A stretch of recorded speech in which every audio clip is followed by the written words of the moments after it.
Welcome everyone, we're back. It looks like it is still raining. I'm Chan the Tech Man. We're back with Uru.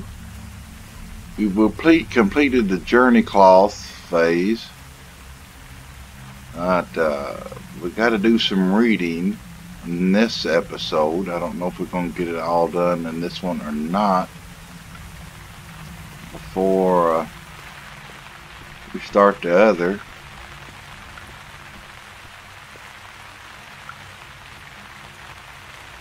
And start reading. No, that's not it. So I think it was this one. No.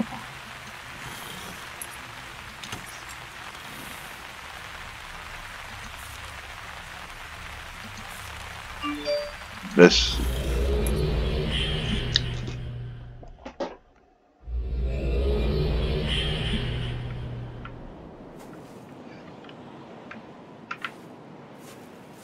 We're going to go in to do some reading. I think it was over this way and up there. You remember and I saw this when I climbed up here, and then we got the I got the pretty neat little bug. I got that Rialto page over there. Something that got the black, like this used to be filled with water. That was the water line. There was the book. Let's see.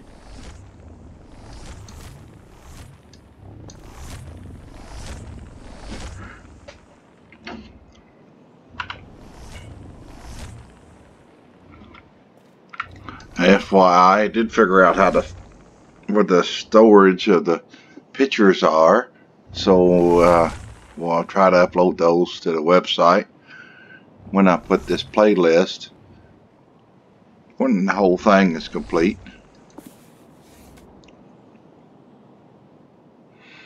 Let's start here. The story, I definitely at least want to read this notebook, because and I think it talks about Baru, a story of Shomet, taken from the book 43C. We have yet to name it. Translation, Nick. I think he talked about that. Nick did. I mean, they talked about Nick in those notes, the notebooks we read before. First draft. At the age of 121, Shomet had resided in his palace of the kings for 20 years. Though the palace had taken 45 years to construct and new additions had been added every year, Shomet was still not pleased with all that surrounded him. His palace was larger than any structure in the city, and the gardens of his palace were more beautiful than any other living plants that the people had ever known. But Shomet demanded more from those who created his home and his gardens.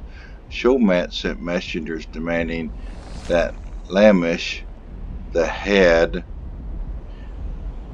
this word seems to define some kind of leader of the servants, although they never defined them as servants. I have to ask Dr. Watson of his palace come to his gardens immediately, and Lamish obeyed. Hope you can still hear me reading. Yes, my king, what is it that you require me Do you see these bulbs of orange and leaves of brown that surround me? Of course, my king, they are like any that dwell in this cavern. Do you see the intricate stone that surrounds me? Asked Showman. Of course, again, there is none like them in the cavern. And Showman suddenly became angry, cursing at his servants, not really servants, but it'll have to do, and screaming at those in his presence. Do you think that I am, who do you think that I am? Do you think I have never used the books to see the beauty that lies outside this cavern? I have written these books myself, even while you have seen me trained by the Grand Master. And yet you act as though I should be pleased at the beauty that now surrounds me. Beauty that comes only from this cavern of no light, no warmth, and no color. Do you think stone and darkness are all that I require? Who do you think that I am, my king? What is it that you ask of me? Bring to me Grandmaster Kenry. Together you will work in a writing sense with him and create for me real beauty. Roaring waters, color beyond imagination, living creations, not stone. These are the gardens that I demand. Now go and bring them to me. And so Lemesh went to Kenry, Grandmaster of the Guilds of Writers, and together they created an age with beauty that was beyond that which any man had seen before, and together they brought their king to the age 8 months. These are Denny months after his request had been made.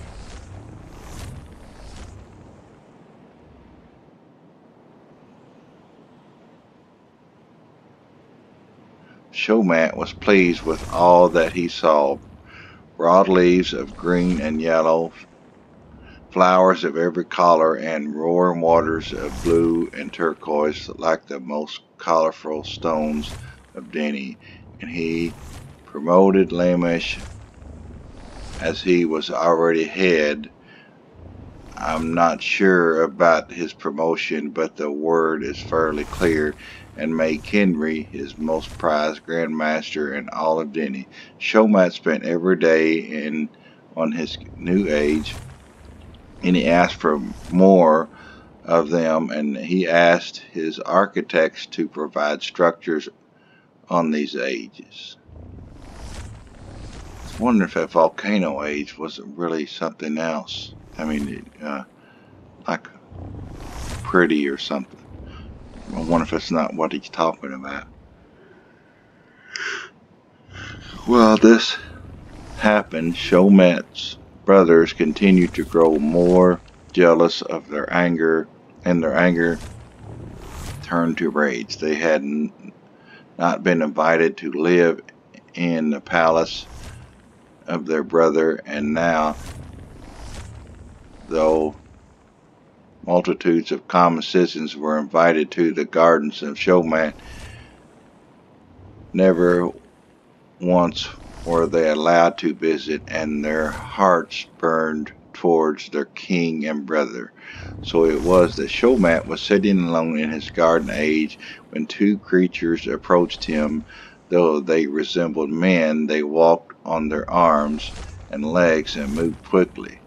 Showmat was frightened upon seeing the creatures and immediately called for his guards. The creatures ran from the guards, but Showmat ordered his guards to follow them, and the guards obeyed. It was not until the next day that they returned. They claimed they had seen a city with hundreds of these creatures living in it. conversing with one another and organizing armies. These armies lived inside of the garden age of Shomat, and Shomat was very afraid. That's his Baru, I think. Shomat ordered the men who had seen the village to be put in prison, not sure if book or physical prison, for what they saw, and he called his most trusted advisor, Lamish, to his residence in the city. Upon hearing of the creatures and their organization, Lamish too was frightened. We have no choice but to burn the book, Lamish recommended. You know this age is not ours if it is already inhabited. You know the rules of our writing and of our books and of our people. But Shomat's heart was not moved by the words of Lamish, and he grew more angry and enraged.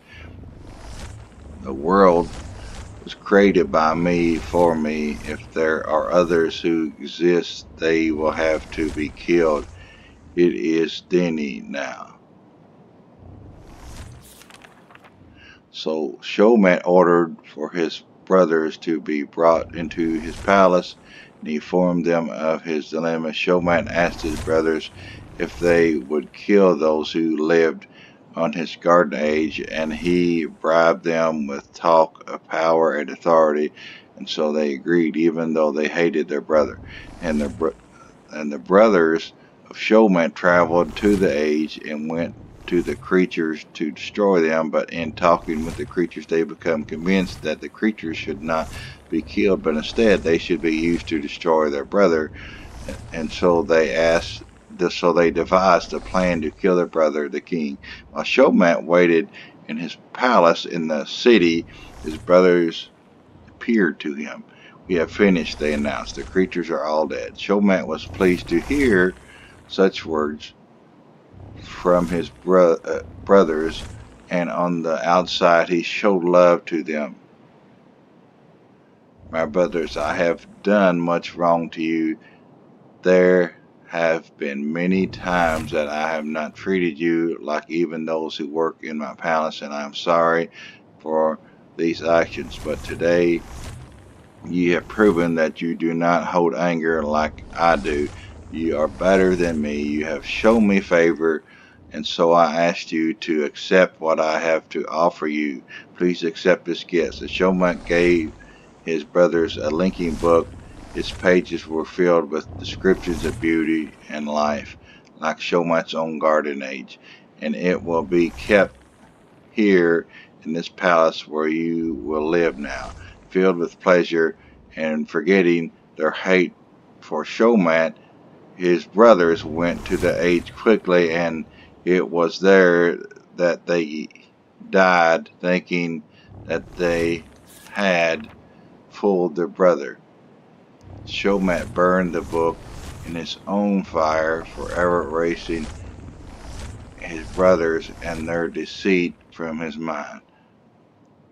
And Shomat ordered the Grand Master to change his garden age so that those who lived there would die.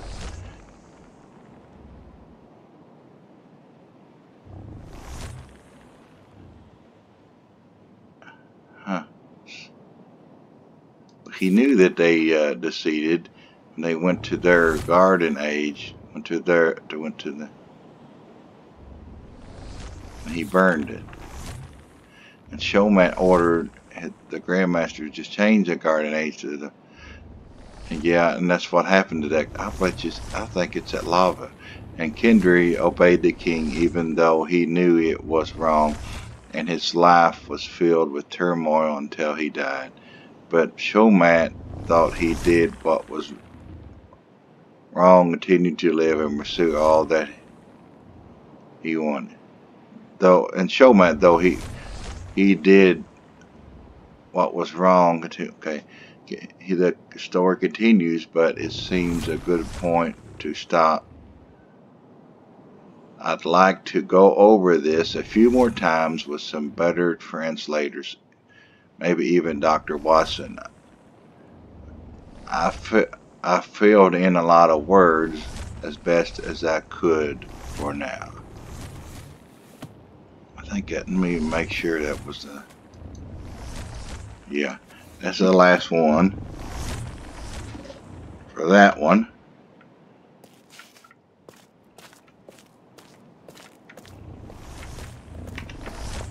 Let's run and quickest way to get to the other books, link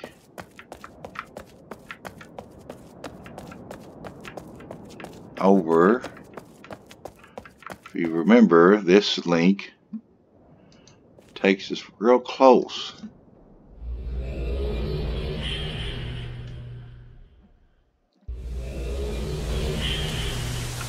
It's dark there. It takes us real close. And there's the, we go to this.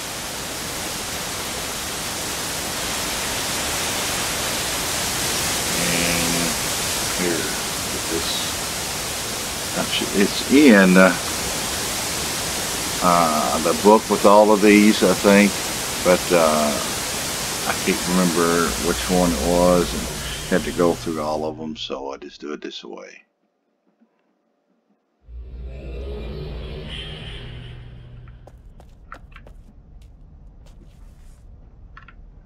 I'm not sure where to start, so and there is a Rialto page I did not get. Was that what it was? Oh no.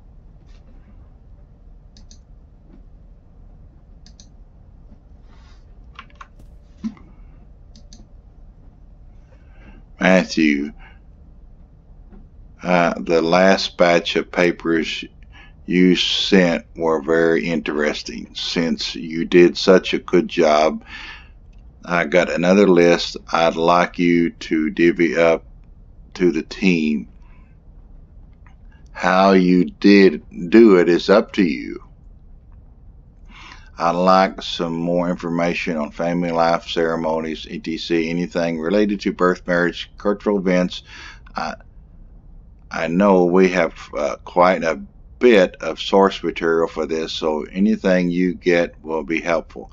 I think we've gathered quite a bit on science and technology and not enough on the personal lives of these people. We have quite a bit of guild information, but gathering that all up into one tidy area would be nice. The fall is still an obvious area where we are lacking. I'm not sure if I can help you with research material, but given the latest information we are getting, at some time we are going to have to dig into this. I recommend assigning someone the sole task of the fall. Continue on with the kings. A short synopsis of all the kings would be helpful, following the form you started with the last batch. We still have religious writings and we need to translate.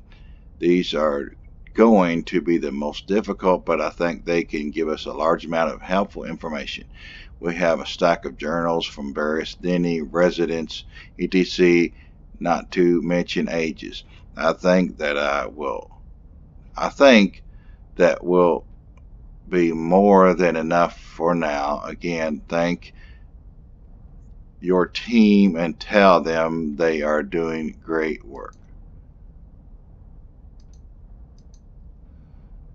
Where the heck is my book, and why did someone take it in the first place, Nick?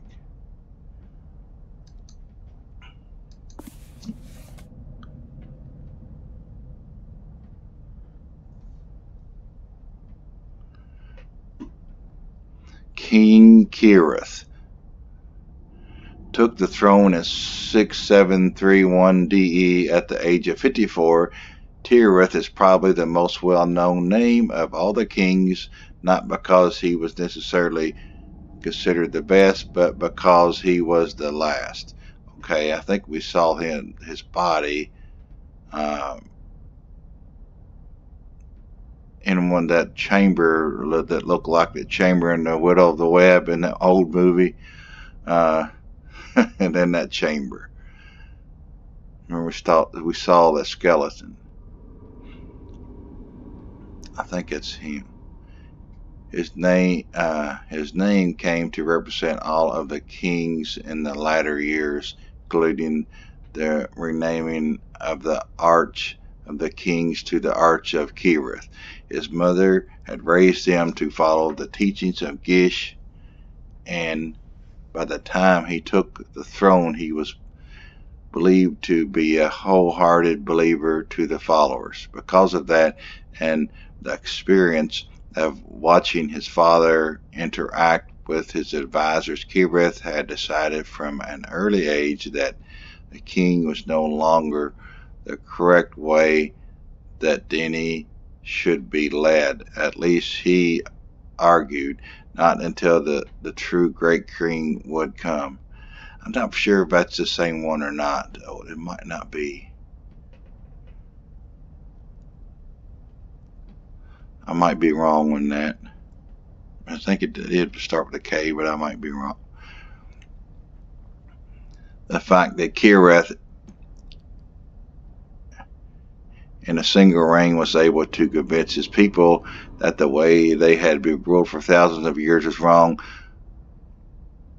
and should be changed, should be considered nothing short of miraculous. Kereth carefully crafted his arguments as a benefit for the guilds more than anything else. After all, he argued, Denny is the guilds. Let us be protected by their fortress and be ruled by their wisdom. It was hard for the guilds not to support a proposal that removed the king from the highest authority and replaced him with 5 lords that would be automatically chosen from the grand masters of the guilds. It gave all of the power of Denny to the guilds, and there were only a few grand masters who seemed to disagree. Those few were known as faithful followers of the great king and Rhaenyra, who had always supported the role of king. Fortunately for Kereth, though, his people believed a variety of different philosophical ideologies.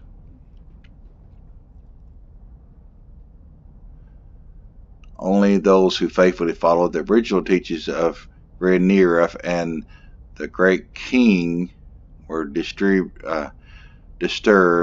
at the thought of no king, and it was the majority of Denny who no longer followed those beliefs, but instead those of Nemea, Gish, the Watcher, and various others. As a result, it was a cultural impact that the public had to overcome and not a religious one. Kereth attempted to further please the guilds, recommending new renovations and additions to the council chamber and construction of a new guild hall meant to celebrate the new power that would be theirs, a symbol of the new power of the guilds and lords, and further insult to the great king, burying his memory even further under government construction. Construction began in 970 DE on the new guild hall. There was no better symbol of the attitude of the Denny. In 670 DE, the tomb of the great king was further buried under massive buildings dedicated to the government and the guilds. By the end of his reign, Kereth had convinced a majority of Denny of his own beliefs. Most claimed that the followers of Gish and his writings, and most claimed to be the followers of Gish and his writings, and most viewed the outsiders as a threat. If not now, then soon, Kirith often said. After his death, Kirith's words would be proven true with the onset of the Medish War. Outside factions invaded with attempts to destroy the ink-making and book-making guilds and almost succeeded. By the time the war would end, there would be few left who did follow Gish and thus believe in the end of most outsider involvement. The discovery that conservative factions had led to the start of the Medish War would come much later, when it was far too late to alter the conservative trends. Regardless, in 6977 DE, Kirith advocated the throne and gave over the power of the kings to the first 5 lords of Dini history. They were Lord Teri of the Guild of Messengers, Lord Himalay of the Guild of Healers, Lord Moleth of the Guild of Caterers. Sounds like cooking, but I'm not sure. Lord Kedri of the Guild of Writers, and Lord Corian of the Guild of Analysts. Kirith died 8 years later. The time of the kings was over. Taken from Kirith's public speech in which he first proposed the idea from the first Eve written by Tyrus in 7000. This book is done. That wasn't too bad, that was it. King Min where took the throne in 5240 DE at the age of 83. One of the biggest announcements of Mim's reign came rather quickly and was offered by the Guild of Miners and Stone Masons who had worked together. In 5307, they revealed Nara as it had been created in the laboratories weeks earlier. Nara offered tremendous opportunities for mining and construction and ended up having a massive impact on future opportunities for Dini. That was, I think it's that rock we found in Mist 4, I think. Remember in Sirius's age, that was one of the metals that vibrated. Even at the time of, it was also in that wall, I think, maybe of stone, that Nara, I think it was. You know, that said it's impossible to break into to get that book. Even at the time of its release, there was apparently much excitement about its potential. In 5312 DE, disease broke out in the industrial district of Dini, most likely originated in the age of Yasefi. The outbreak caused widespread panic, as many predicted another plague similar to what had occurred during the 2100s. Fortunately, the illness was not nearly as lethal as the aforementioned, and the Guild of Healers reacted extraordinarily fast in finding a cure. Regardless, there was again a new push to at least separate the Nerel district far away from the city proper. Ammon apparently liked the idea quite a bit and encouraged the surveyors to begin looking into such expansion.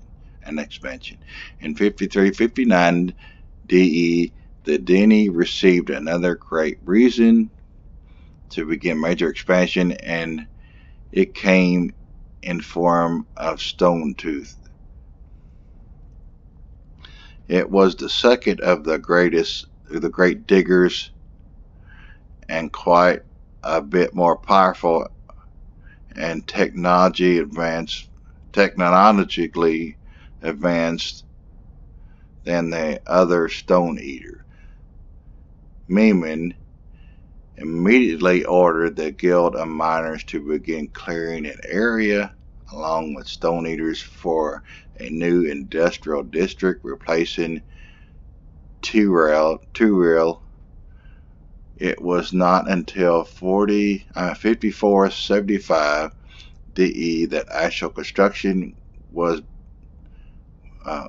begun on the new industrial section Urun.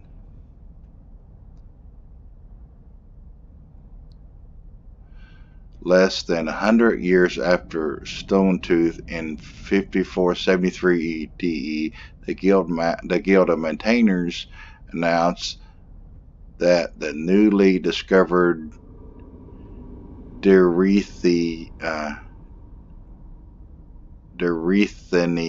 could be used to create much improved and much more protective maintainer suits.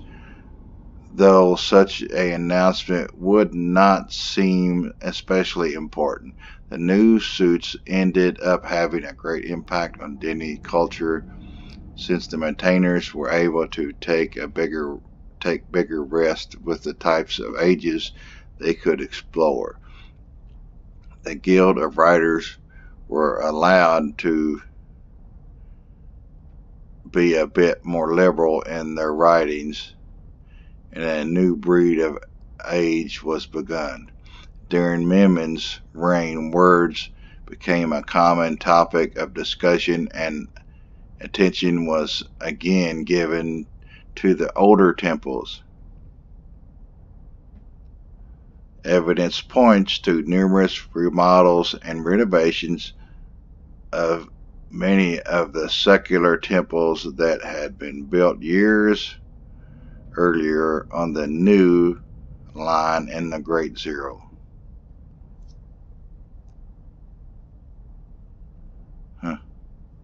It seems that Memnon himself paid little attention to the religious pulse of his people, being much more interested in technological advancement and city expansion to care.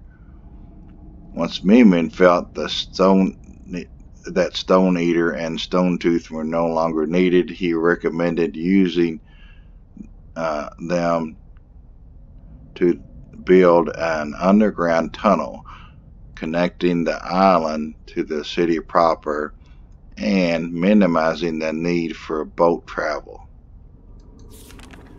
His proposition was not embraced by any means, especially by the upper class who were living on the island. Apparently, there were a number of protests for fear of the effect the tunnel could have on the island. The proposal was also rejected by most of the guild, causing Memnon to not force it. In 5500 DE, the first imports from other ages were linked to the new urban district, much further from the city. Urun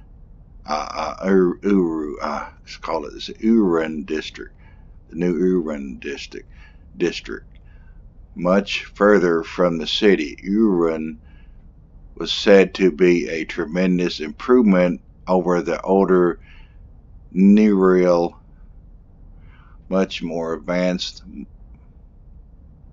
much safer, and there was tremendous celebration on the day of its opening. Security was tight in the new district, and it was revealed later that the Relima had uncovered a variety of plots intended to display some of the factions' disagreements with the district. In 540 DE, Memnon's only son became extremely ill and ended up passing away 6 months later. After, as a member of the Guild of Healers, Asham was often among the first to investigate new ages to make sure of their safety in relation to disease. As a result of his death, the age was not approved until a cure could be found. It must have been because he went to age. Memnon considered the actions of his son heroic and changed the name of Urwan district to Ashaiman a year after his death. It was said that the death left Memnon deeply saddened, devoid of the excitement he had shown through his reign. Many said it forced him to the prophetess Trishari. Memnon apparently spent much time with Trishari in his last days and was able to die a content man because of her. Memnon died in 5549 DE at the very ripe age of 392, and chose his nephew, probably on recommendation of Trishari, to succeed him. A metallic gray stone, 30 times the density of steel and the hardness of all Dini stones.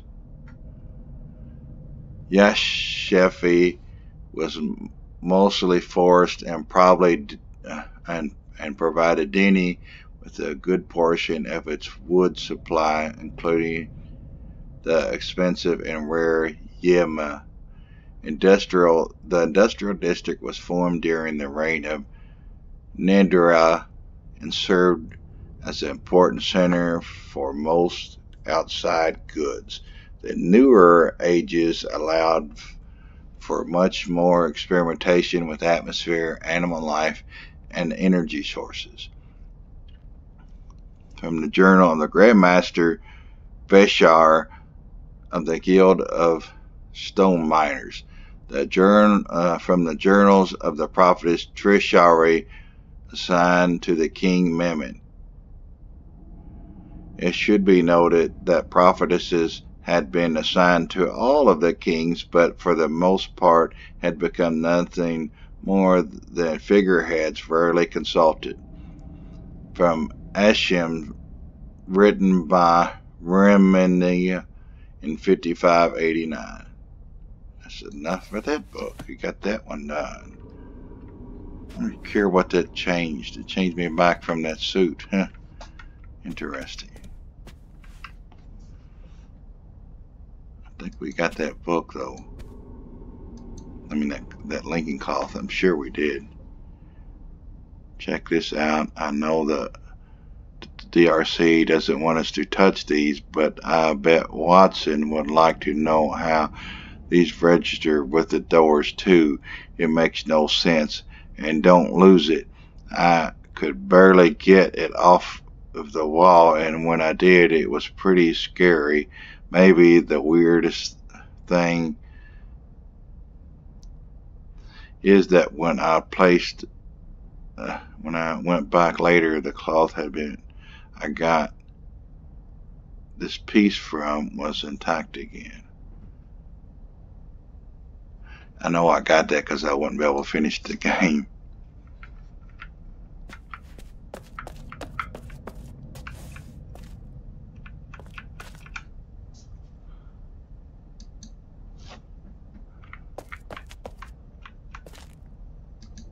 Can't click on any of these, can I? Okay, let's read. Can I? Yeah, the blue one. Class system. Class structure. Seems as though my first inclination towards class structure was incorrect, though early on these was a little in the way of class society. Such a high ideal faded quickly. By 9400 DE, there were 7 very distinct classes: the elite, the lords, and the grand masters of the major guilds. It was possible for private citizens to be accepted, but if so, abundant resources were needed. It was only the elite who owned private libraries of books and the private islands. Quite a few obvious attempts to reach out to unify the classes, although I'm not sure it did much good. Common libraries, major guild scholarships, renovations of poor districts all seem more political than life-changing. Not surprising, I suppose. Guild members. Yet it was possible for lower classes to attend, but it seemed by the end of the schools were far too expensive and prestigious to allow for such.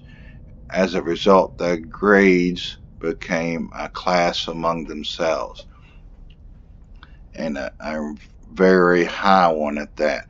Upper class, the lowest of the three higher classes. Such citizens had succeeded in private enterprise and most likely provide the elite with their banks, pubs, etc. No major guild education for the most part, but enough money to buy their way into the upper class. Middle class, mostly shop owners and the like, able to afford some luxuries of Denny, but still considered far from the elite. Rare but possible for them to own books as well as private ages seem to make up most of their minor guild enrollment. High poor. The higher class of poor seem to be made mostly of industrial workers, many of whom spent their time on foreign ages before it was outlawed, of course. It seems that this class, along with the lower two, did not own books. Low poor. I can't seem to find a better name for it. However, it seems clear that there were two classes of poor. These lower poor were relegated to their own district and rarely seen even with the middle class and never with the upper classes. Possibly used as servants, although that was generally looked down upon. Sublow reference to the least and undefined subclass are found on rare occasions, not enough data to allocate. Okay, that was something like the Boru was the least, considered the least. She kept talking about, do you remember, pregnancy. Now this is surprising. I can't say for sure, but it seems fairly clear that Denny women were only fertile for one Denny day every 2 Denny months. In surface terms, that's roughly only 30 hours every 72 days. If true, it explains quite a few things. First, why there were so few children for people who lived 300 years, and secondly, the reason behind the rather large celebrations of pregnancy. As far as I can tell, these celebrations were usually limited to family members, although were rather large. There was quite a bit of prayer to Yahweh,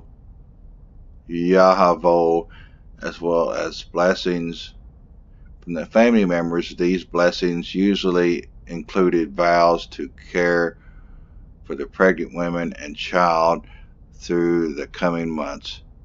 As I have mentioned in other areas, pregnant women were believed to be much more insightful, and as a result, part of the pregnancy experience, although not part of the official ceremony, was using that insight to gain revelation from Yahweh though there was quite a bit of religious meditation expected of women during this time.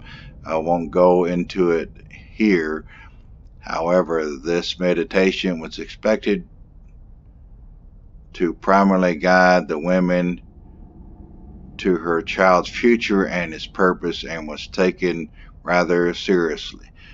While pregnancy within marriage was cause for great celebration, the same could not be said for pregnancy outside of marriage. As far as I can tell, any woman who became pregnant was expected to immediately marry, and any child conceived out of wedlock was unable to join a guild for its entire life. As well, no revelation was expected from such a mother. This was as equivalent occurs to a lower class woman, as her child would not be able to attend a guild of the upper class. As far as I can see, gestation was a full year, 10 Denny months, 290 Denny days, equivalent to 1 Earth year. I have found no records of multiple births. That one was all.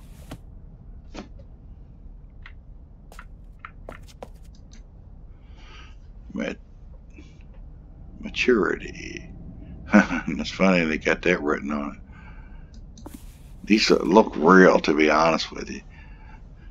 Maturity, similar to a variety of other cultures, the Denny celebrate a child's entrance into reason and maturity. The Denny believe that true maturity, or the age of reason, as they called it, was achieved at the age of 25. Before that, the Denny believed that children's minds and hearts were not properly formed. Up until that time, they even went so far as to say it's possible for a child to truly make a correct decision, as they were too easily controlled by other motives. That did not mean that what they did was not right or wrong, but that Denny believed that Yahweh did not hold them accountable for those decisions. That's Christianity. It's the age of accountability. It's up to that point, it was apparently up to the parents to judge and protect, and thus another reason society encouraged couples to only have one child at a time under 25. In the ceremony of readiness, the Denny celebrate the child's entrance into reason and maturity. At the ceremony, the child was presented with a bracelet of knowledge, also translated maturity. I have to admit the translation is somewhat poor and makes it sound like a magical or superstitious item, something it did not sound like to them. In fact, it was a fairly serious item.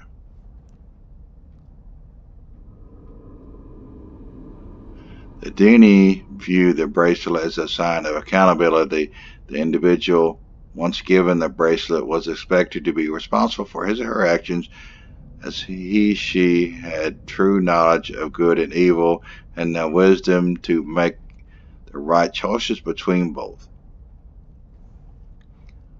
Associated with the bracelet was certain rights, as well as expectations to behave in a more correct manner. From a religious standpoint, the ceremony readiness signaled accountability to Yahweh, as well as fellow Denny citizens. No longer were parents judged for the actions of the children on the religious level, and no longer was lack of knowledge an excuse to Yahweh, the Maker. They believed now expected much more from them. Though the age of reason was 25, the Dini did not consider true wisdom to come until much later, with not nearly the fanfare that the age of reason brought. At 125 years of age, there was another celebration for reaching the age of wisdom, perhaps most importantly regarding that status. The Dini were allowed to become highest rank of teachers and leaders, grandmasters or lords. The same rules applied to women, and no women under the age of 125 was technically allowed to advise, especially the kings as well. It appeared that a woman's fertility ended around age 125. During the time of the kings, advisors were required for those kings who were under the age of 25. The time of the kings, okay. As the king himself had not achieved the age of wisdom. The great king Ascender was the only king who did not have an official advisor, even though he was under the age of wisdom for the majority of his reign.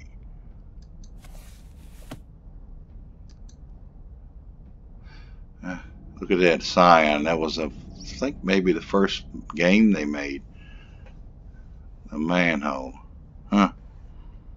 That's pretty neat. Michelle. Marriage. Much more than modern cultures. Within Dini cultures, all citizens were expected to marry.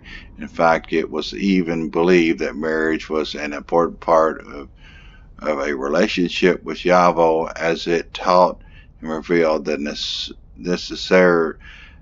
necessary requirements for such a relationship. Both marriage relationships and the relationship with Yahweh were described by the same Dini word, Taigon. Literally translated, the word means to love with the mind, and implied a deep understanding, respect, and most importantly, unselfish love for one another. Obviously, the religious influence on most of Dini culture was very strong, and as a result, marriage was not something taken lightly. It was considered a lifetime commitment, and for a Dini who could live to be 300 years old, it obviously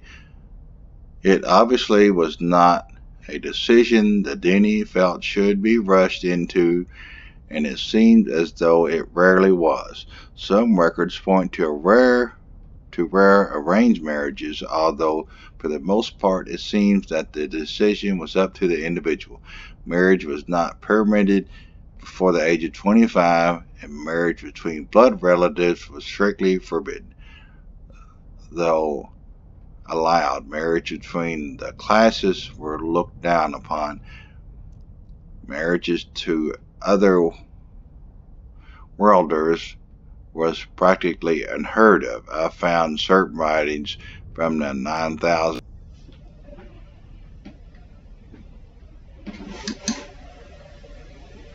And then once that happened, I had to restart this recording. You probably won't see it on your end. As far as from the 9000s, I think I got a notification is what kicked this thing out. I think that's what's doing that. I might have to turn those off when playing the game. The calling of a mix of Dini blood with outside cultures a travesty, while others wrote such a child whose marries an outsider was better off dead. The marriage ceremony itself was not a single day event, but one that took over 5 days. Attendance to those sections of the ceremony to which one was invited was extremely important, and it was considered a disgrace to be invited and not attend. The event usually began with a small ceremony held on the event before the first day of the marriage ceremony. The ceremony also took place at the home of the groom or his parents, and was meant to confirm both the bride and groom's decision to be united to one another in front of the immediate family. The groom presented his bride-to-be with a gift representing the confirmation of his choice. The acceptance of the gift of the bride-to-be was acknowledgement of her decision. Immediately after her acceptance of the gift, the bride-to-be was escorted away with her family, not to be seen by her groom until the joining ceremony that would take place on the 5th day. The first day was meant for the bride and the groom to spend time with their families as they were starting their own family. Their old family would no longer be the highest priority. Thus, the day was set aside to spend time with that original family. Traditionally, the day ended with a large meal as well as speeches and blessings from the parents of the child. The second day was set aside for the brides and grooms to spend with friends, both married and unmarried. Traditionally, one of the friends would host a large dinner at the end of the day. The third day was reserved for spending time with the soon-to-be in-laws. It was on the day that the bride and groom received blessings from their in-laws as well as other members of the family. Again, there was a traditional larger meal at the end of the day marked by speeches from eventual in-laws and other soon-to-be family members. The fourth day was meant for the couple to spend time alone with Yahweh individually, though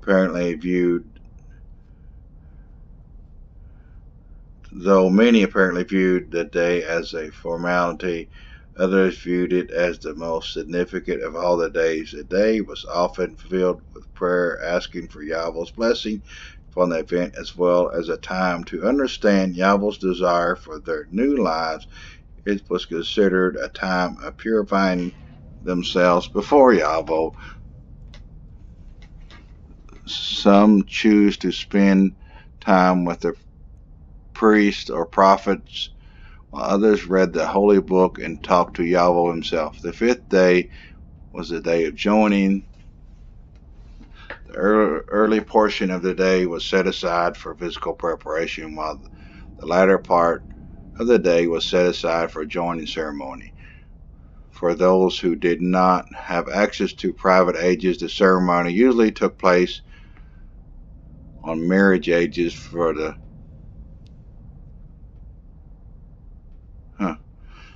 the upper class, the ceremony took place in family ages. All family was expected to attend, as were fellow guild members.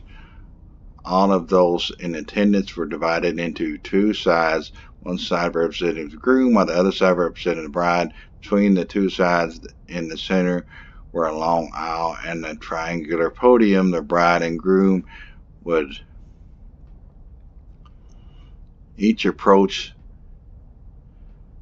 their side of the podium by walking through their respective family and friends. It was, after all, those families and friends who had made the bride and groom what they were. And they didn't believe it was those family and friends who should present their bride and groom to the spouse, and the priest usually stood on the third side of the podium. As with most important events, and especially marriage, the bride and groom wore the bracelet they had been given at birth as well as maturity. After the bride and groom arrived to the platform, the father of the bride would remove the bride's bracelet and give them to the groom. The Dini believed the giving of the bracelets represented a giving of the bride's purity and adulthood to the groom. A short speech often followed the event. The father of the groom would follow the father of the bride with the identical procedure, giving his sons to the bride. The giving of the children was followed by an expression of both parents as their blessing upon those being joined, as well as all of those who presented symbolically. The bride and groom then switched sides to represent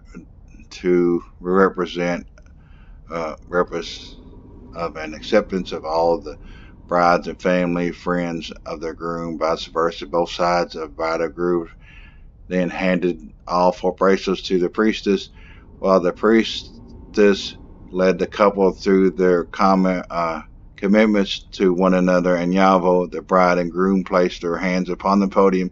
During the commitment, the couple made promises to one another, followed by promises to Yahweh. All were recited out loud to the priestess. The priestess usually reminded the couple that marriage was a reminder of that word to know with the mind, and that their love should always be a representation of their love for Yahweh. Following the commitment, the priest would place 2 new and larger bracelets upon the bride and groom. The groom's was placed upon the left wrist, the bride's on the right. Bracelets were meant to represent both purity and maturity. Bracelets their spouse had previously worn. The Dini emphasized that the spouse was now your responsibility to keep pure and knowledgeable and of good and evil. Knowledgeable of good and evil. The bracelets were meant to be considered a reminder of that responsibility, was well as commitment to maintain the best for that spouse. After the bracelet were placed upon the wrist, the hands of the bride and groom are wrapped together with a tight cord covering the wrists and hands completely. Upon completion, the priest placed the ring upon the pinky of each free hand. The rings were a symbolic reminder of the entire ceremony.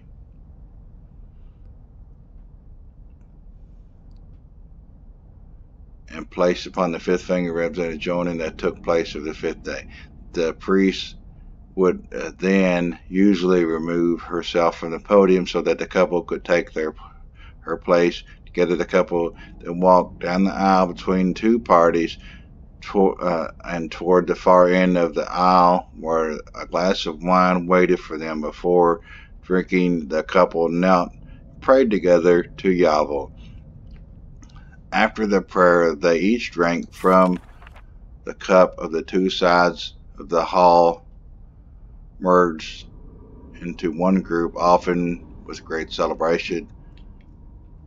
They now considered join, and the celebration could begin. Families usually fed, all in attendance, and there was typically dancing and music. The couple was expected to keep their hands united throughout the night as a reminder that they were joined in the eyes of man and of Yahweh. Binding of the hands was apparently meant to be somewhat troublesome, symbolizing that there would be difficult times in the relationship, but that those times did not affect the fact that they were joined. Following the celebration, traditions was for the couple to embrace and the priestess to touch the linking book to them so that they would both link to vacation or honeymoon type ages. Though these vacations were usually short, it was not unusual for the man to not work for up to a year in order to build the new marriage. That's a lot of the Jewish custom there. I should also note that the cord used to join the couple's hands together was also viewed as a sacred item. It seemed as though various couples used the cord in very different ways, some using them for necklaces and others hanging them in their house. That's done for that one.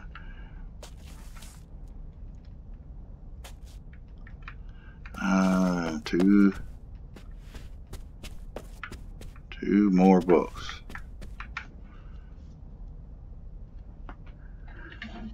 And 2 more tables.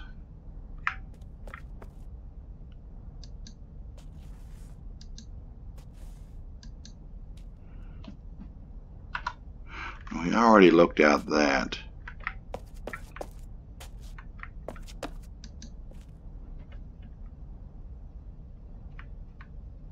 I don't know how you could move this thing.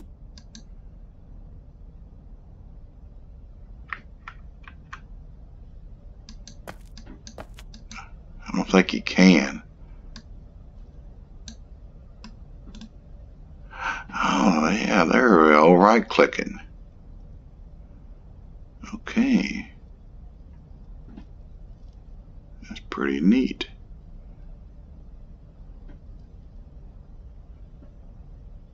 Huh.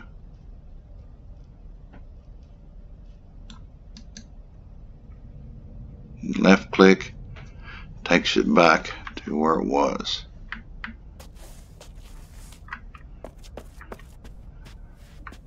I'll go ahead and finish reading all of these.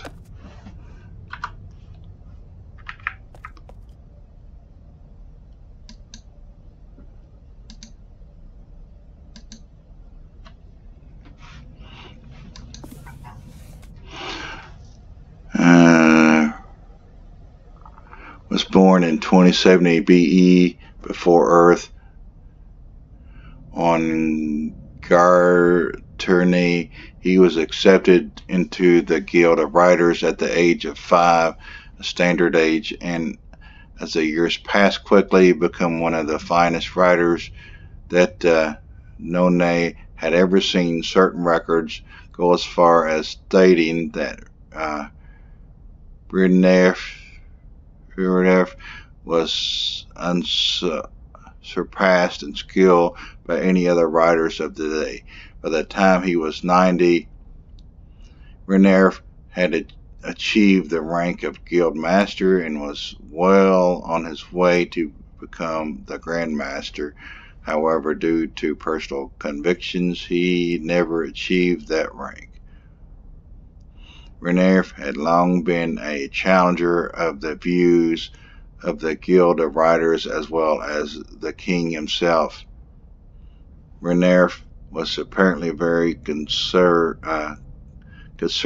with the society's view pertaining to the purpose of writing and the challenge of acting responsible with the great gift given to us by Yahweh. Around 73 BE, Brynjolf was asked by the Grand Master to write a descriptive book to a questionable age, at least in the eyes of Brynjolf. He perceived the age by being used to house an uncivilized race that could be used for the purpose of the Renoi. Thus, Brynjolf refused to carry out the command from his Grand Master, and after such debating, was apparently dismissed from the Guild of Writers. Some records do point to Brynjolf willfully excusing himself from the Guild, although regardless of how he left, much of society found the dismissal unfair, and some even went so far as to call it detrimental to society. Around 59 BE, the fact that Garternay would not be able to serve the Renoi as a home for much longer was confirmed as the information was made public. Brynjolf had long known of the state of Garternay, and from the time of his dismissal had apparently been working on an age that he felt would be a good place to live for those who wished to follow him. According to various journals, Brynjolf managed to attract a few thousand Renoi and convince them to follow him in the ways that he felt important and to the age that he had written. The king allowed Brynjolf to split away from the Renoi along with a few other smaller groups. While the majority of Renoi left Garternay to a new home world called Tyranny. I think we've been there in these Myst games. Renerf took his group to Earth, where he established the Deni, meaning new beginning. Renerf was a strong leader, immediately establishing himself as king and reigned for 120 years until his death. Obviously, those who followed Renerf to Deni already respected him enough to separate themselves from their family and friends, and thus records point to a very few debates and disagreements within the society under the reign of Renerf. As had always been the case with the Renoi, a group of survivors was sent to Deni before the group officially moved there to establish the Great Zero and the line emanating from it. A monument was built to the Great Zero, was built on the Great Zero in the year 0 DE.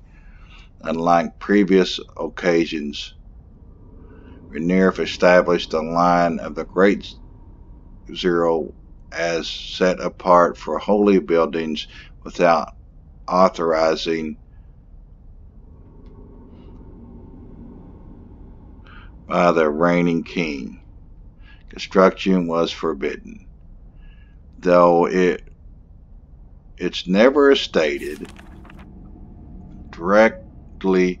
Records strongly imply that it was Renerf who chose where the city would be established. He seemed to base his discussion on two factors, which probably made the decision an easy one. First was the line of the Great Zero. It seemed an obvious spot to base the city, with the most important religious structures being directly on the line and the rest of the city surrounding its center.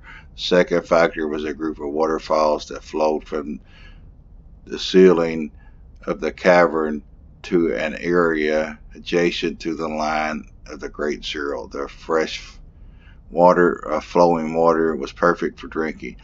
A new Riders Guild with fairly different rules than that had existed on Gartene was constructed almost immediately 8 DE under the direction of Renerf. By the year 100 DE, Renerf had directed the recreation of the 18 major guilds.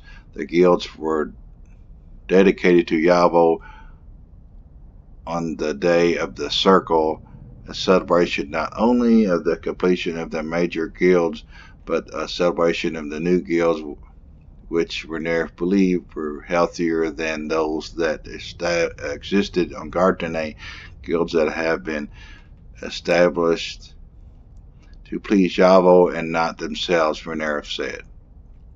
Certain records point to the guilds on Gartene becoming extremely competitive with one another and focusing more on having the best facility than carrying out their duty to Yavo and the people. In an effort to curb that kind of competition, Renerf implemented a list of restrictions upon guild construction. The restrictions include guidelines pertaining to placement facing the Great Zero, size, shape, and minor visual guidelines. Though one of Renerf's top priorities was construction of a temple, there were disagreements as those specifications, causing numerous delays in the finalization of construction plans. Eventually, construction was started at 48 DE, and the temple was completed in 63 DE, known as the temple to Yavo was meant as a place to worship, as well as a reminder of the prophesied great king who would come to them soon. Renerf was also made it a priority to install massive fans that would supply the cavern with fresh air. Natural openings existed, but it was quickly discovered that they did not supply ample circulation for the cavern. As a result, massive shafts and fans were built and installed over a 3-year period between 84 and 140 DE. It should be noted 114 DE. It should be noted that numerous records, I'm getting tired, point to a small group of Denny disappearing upon completion of the fans. It is most often assumed that they remained on the surface on Earth to live. Throughout his reign, records point to multiple occasions on which Rhaenyra refused to build a palace for himself. Instead, he lived in a fairly basic home, similar in fashion to most of his fellow citizens, and made it especially clear that until Yavo had a new home, he could not allow himself one. Although even after the temple was completed, Rhaenyra refused to build a palace, always focusing more on the religious and governmental sides. Rhaenyra's own philosophy centered on the fact that it was much easier to focus on Yavo and his wishes when circumstances were difficult and struggles were abundant. It was strongly believed that Rhaenyra's refusal to build a palace was the expression of that philosophy. In 120 DE, Rhaenyra died of apparent heart complications. He was 327 years old. Though he had married, he left no children. As a result, he chose one of his apprentices named Ailish to succeed him. Taken from the memoirs of Ailish, from the oath of the New Guilds of Writers written by Rhaenyra, taken from the journals of Grandmaster Najun of the Guild of Legislators. Gartany's sun was dying and would eventually cause a rapid decrease in temperature, making it an uninhabitable age. The Great Zero itself was usually based on a prominent natural landmark within an age from the Great Zero, and a line was drawn, usually toward magnetic north, to aid in navigation, construction, etc. It should be noted that 18 major guilds of Denny were not necessarily the same as the 18 that had existed on Gartany. In fact, they were probably much different, though there is no information that details the major guilds of Gartany. We do know that the guilds were meant to be flexible and serve the people with the needs of their time. Taken from the transcripts of Rhaenyra's speech on the first day of the circle. And the prophetical work, the something of Opa, a book Rhaenyra believed strongly in, detail. I'm getting tired. Dealt with numerous prophecies of a great king who would be sent by Yavo to guide the people.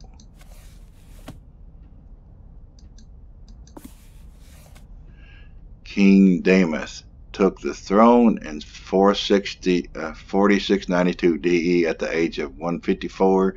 Though the public was generally not happy with the reign of G, it appears as though they were pleased with his choice of Deneth to succeed him. Deneth had joined the Guild of Maintainers at the age of 5, as most did, and risen to the level of Guildmaster by the time he was chosen as king.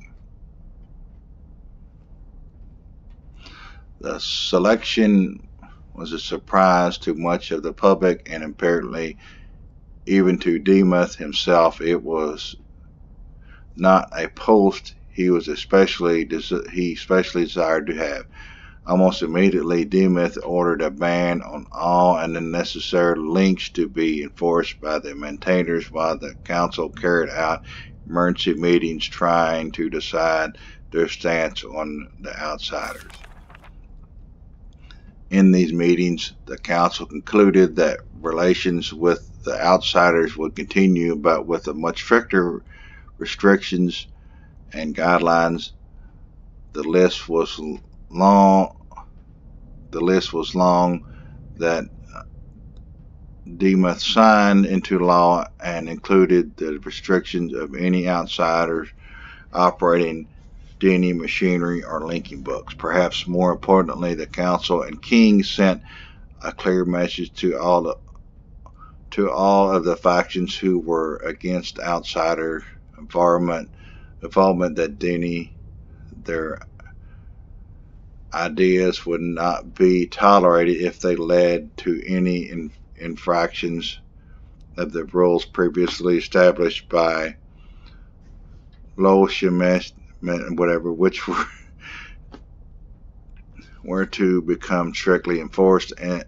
And though it was not stated publicly, the Relima, meaning the unseen, was apparently ordered to double its membership and fine any and all who were carrying out illegal activities with the outsiders. As well as Demuth denounced the words of the Watcher as pure rubbish and nothing more than a desperately lonely man seeking attention. In 4721 DE, Demuth pushed an amendment that forced the major guilds to accept a percentage of students who passed all entrance exams but could not afford the steep prices. It was the first such action in history of Denny, and one that many seemed to question, especially the guilds themselves. However, Demuth was able to convince them it was a necessity for the society, and one to which they cautiously agreed. In 4724 DE, records point to over 10 separate groups being convicted of the something laws, as they had come to be called. Most agreed that the Relma played a large role in the convictions, although there was no official records of their involvement. Regardless, each of the convictions was sentenced to solitary confinement on prison ages. The convictions must have carried a powerful impact on the society, as the public still knew very little of the Relma, if anything at all, and thus had no idea how so many convictions were occurring. As one writer said, there were stories of dark shadows and mysterious creatures for those carrying out such activities. It was said that the eyes of Demuth saw everything, while his arms took anyone he wanted. The crime rate, especially pertaining to the something law, steadily lowered until 4752, when there were only 3 recorded convictions. In 4784 DE, an assassination attempt was carried out against Demuth, resulting in the death of 2 members of Rilla, who saved Demuth's life in the process. The perpetrators were found, and 2 years later, Demuth ordered their execution. It was the first execution of into kind and met with little resistance for the public or council. The 2 men were apparently linked into a death age, permanently ending their lives. Though most agreed with the execution, those who were against outsider involvement to begin with now felt even stronger in their case. Now they argued Denny is killing itself for the sake of the outsiders.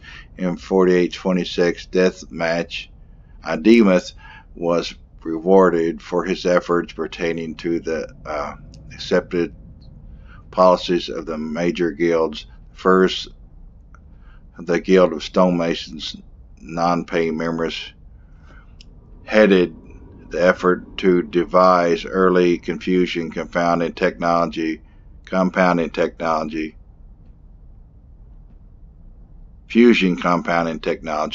a building block for the eventual development of Nara. Demuth praised the guild and the numerous opportunities that all citizens of Dini now had to benefit their society. In 4843, at the age of 305, Dibnah passed away, leaving the throne to his firstborn son. Some argue that G didn't make the choice of death match, but that Grand Master Emus of the Guild of Maintainers made it. The matter was never officially settled, although most contribute the choice to G. From Demas' speech explaining to the people the findings of the council meeting.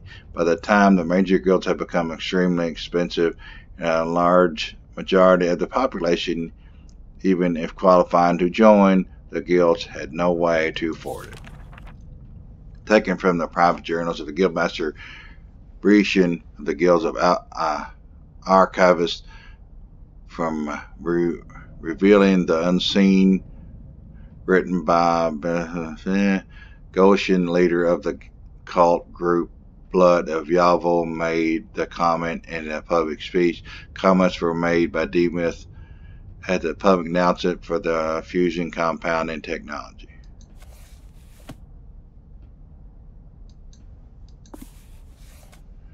King Shomet. Shomet took the throne, we already read about him, in the year 300 DE Dini era at the age of 44. Up to the point of his coronation, he had been a member of the Guild of Writers. He continued his study of the art through private mentors for a number of years after his coronation. It was the lack of proper guild instruction that most Dini historians attribute the distorted view Shomet later took on.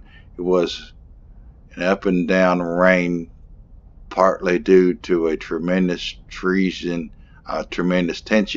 that seemed to exist between himself and his older brothers. Both of the brothers thought they had little respect, did everything in their powers to make Shomet's reign tumultuous. One of the first actions Shomet ordered was construction of a palace.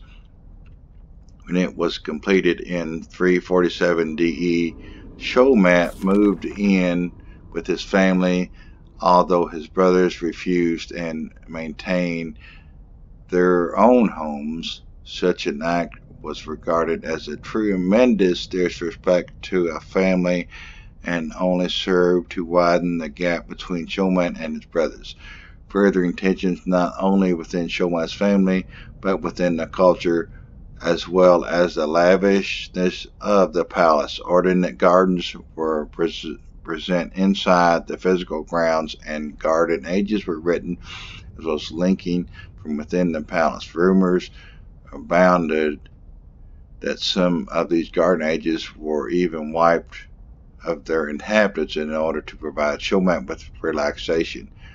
Whether true or not, Shomet often spoke publicly of the need for ages to serve Dini. This was a first for the society and a direct contradiction to what the guilds taught, that Dini were to serve the ages. It seemed to eventually the tensions became too much.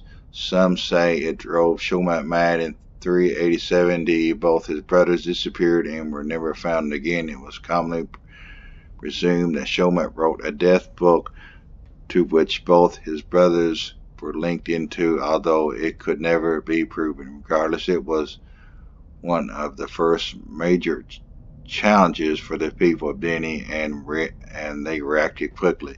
Our prophetess was supplied to Shomet in 400 DE in an attempt to guide him in the ways of Yavol for the 155 remaining years of his reign. It seemed that most people believed Shomet became a better king. The prophetess became an excellent mentor to Shomet and eventually convinced him to choose the son of one of his close friends as the heir to the throne.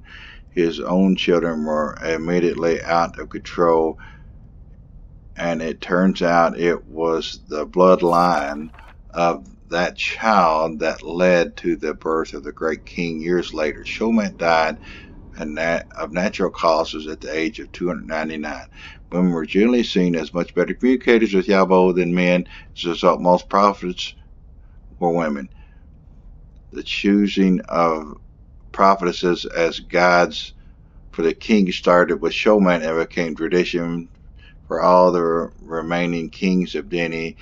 It was usually up to the king as to which prophet or prophetesses he would seek for wisdom. That is, got that one done. 3 more. Hope they're not very long. Ailesh took the throne in coronation ceremonies in the year 120 DE at the age of 170. Though it seems Ailesh had never been a member of the Writers Guild on Gartani, he had spent the first 50 years of his life with Rhaenyra after his own dismissal, working on the Book of Dini when the Dini Writers Guild was formed in the year 8 DE. Rhaenyra made sure Ailesh was placed in charge of the first Grandmaster of the Guild. As Grandmaster, he had worked closely with Rhaenyra in the writing of the new Guild of Writers Oath, the oath which was what every member promised to live by, ended up staying in existence with few minor changes until 9400 DE. Records indicate that Ailesh modeled his life very closely to Rhaenyra's. He refused to build himself a palace until a common library was open, as he strongly supported a place where all citizens could have access to books. Though there was some minor disagreements on minor issues, the building was eventually finished in 230 DE, although, like his mentor, Ailesh still refused to build himself a palace. The reign of Ailesh was extremely similar to that of Rhaenyra. It was still great excitement for the new ideas and laws of Dini, and thus great support for Ailesh, making his reign a very smooth one. Before his third son was born in 256 DE, records indicate that there was a bit of public apprehension over the next king, who the next king would be. Ailesh's 2 eldest sons were fairly rebellious, and neither seemed good candidates for the throne, at least in the public's opinion. As his third son grew, it became apparent to the public, although records were never gave specific reason, that the boy closely followed his father's ideas. Ailesh must have agreed with the public opinion, as it was his third son who succeeded to his succession. Ailesh died of natural causes at the age of 350.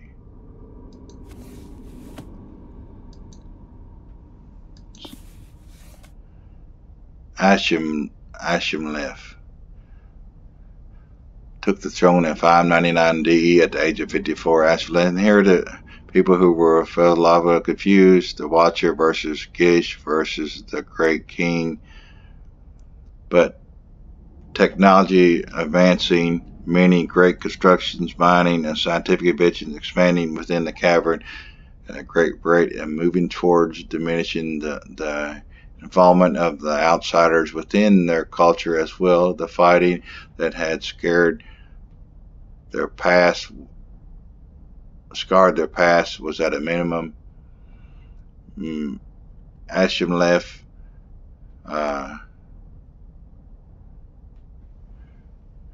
continued the peaceful trend by attempting to isolate no one, but instead welcoming everyone with any beliefs they might have had. It seems he took no stance on any of the varying religious ideas by being passed around, and allowed any and all religious factions equal access to property, government, help, etc. Disregarding no belief, he was able to hold his own, some of which were unknown to Denny up to that point, though never stated publicly by a common opinion, and historical records point toward numerous servants being used by Ashimlev, most brought from outside ages, more so were the apparent challenges. Ashimlev held with these servants detailed are hard to find, but it seems as though these challenges range from hunts by Ashimlev himself to gladiator-style battles between the servants. It should be noted that regardless of what actions occurred, there were little public outcry against them. We had learned about this already, if you remember. Instead of philosophical or religious beliefs, Ashimlev instead focused on mining, expansion, and construction of the new districts, and offered equal opportunities and cultural social benefits to all classes.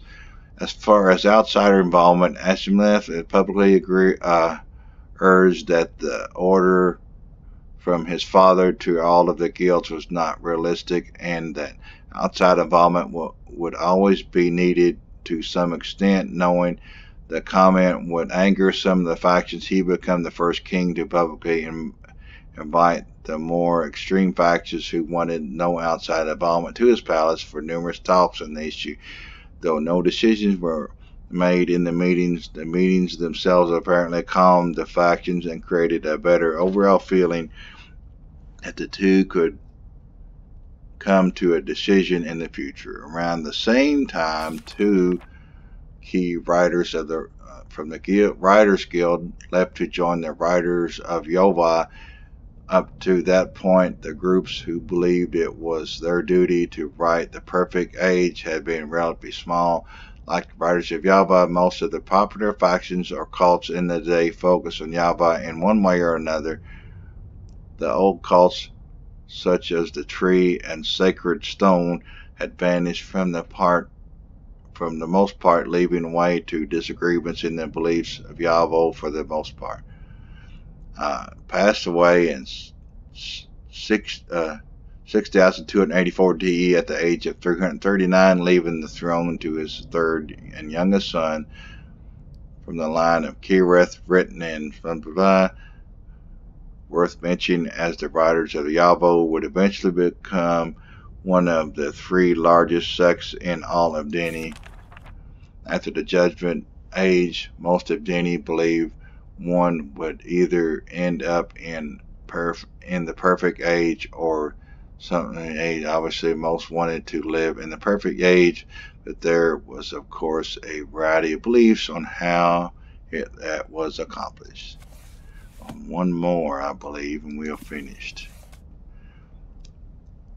Nagin took the throne in 2356 DE at the age of 86. Nagin did much to encourage the group of major guilds of fine artists, as well as the seeking of the other truths. The year 2500 DE, 1000 years after the death of the great king, would mark the peak of what some would call the religious confusion. There were over 2,000 registered sects, and the regional belief of Renef were known by very few. Nagin was clearly not one of them. His 2000 DE, I don't know what that means, that most officially marked the start of the Denny Renaissance. In that year, the theater company hosted the company's first. We've seen that theater written by the playwright. No, we didn't see that theater written by the playwright Surya, because we didn't even explore it, didn't we? The play dealt with the Rhino Wars and the Great King himself, and was one which nigga praised up being sold out for 3 straight weeks, and marked not only the start of theater as a popular entertainment source within the culture, but also the beginning of the Wars subject, which would go on to become one of the most dealt with topics of the history in their art. In 2408 DE, the 33-year-old musicians began seeking out concert halls, marking the beginning of yet another career of one of the great Danny artists. His music also dealt much with the great king, many times ridiculing him. Nagin praised his people for being able to express their true feelings in such wonderful displays of art.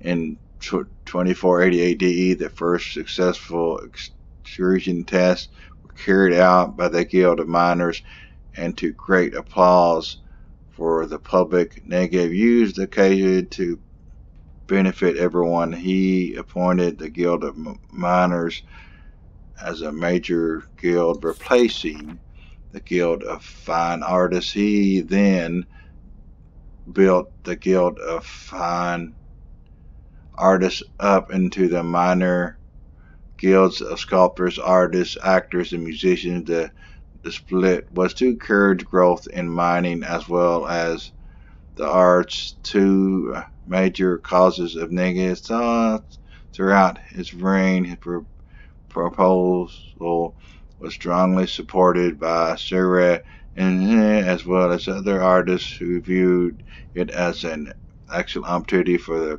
growth of their respective fields.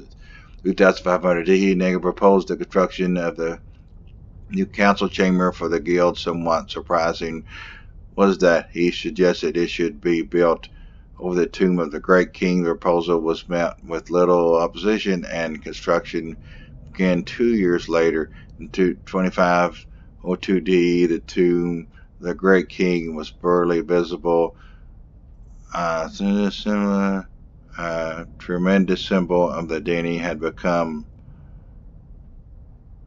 Later, it was discovered that within the guild chambers was a massive vault protected by puzzles of a sort. The tomb had always been known for its patterns, some of which were claimed to have prophetic messages. And they apparently become enamored with the patterns and spread them throughout the unseen portions of the chamber, as well as the scene throughout though the public knew very little of the vault at the time of construction. Years later, it was found to contain a tremendous amount of royal wealth, something Nagin often publicly encouraged. Of course, most were not able to save the amounts Nagin did, but still the idea of saving one's money for future generations was strongly encouraged by him. Nagin died in 2533 D at the age of 263, leaving the throne to his third son. In memorial to Nagin, Surya wrote another of the more popular of his plays, titled Our Great King. It was the first play performed by the Minor Guild of Actors in 2535 D, taken from the journal of from the speech of Nagin and the Minor Guild of Musicians throughout the official church registered a play. It seemed that there was a little hurt behind it. Apparently, even the prophets of Nagin supported the opposition. Okay, I think we got all of them read. I think. I'm going to look around here and make sure I didn't miss anything.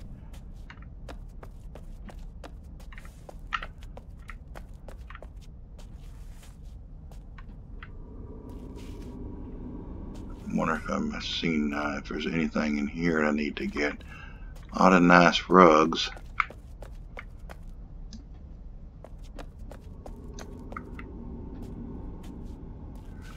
And I think that's all. I'm going to look out of here. I wonder if you fly on that. Okay, let's switch it to first. We might have went to one of these balconies. But I want to thank you very much for sticking in with me with this reading. And it was a long. I know a part of this was I had to redo. Not redo, but I had to put this together because it stopped recording. So thank you very much, Chan the Tech Man. Subscribe to my YouTube channel, like this video, hit the notification bell, share it on your social media, and comment and be nice. Thank you very much.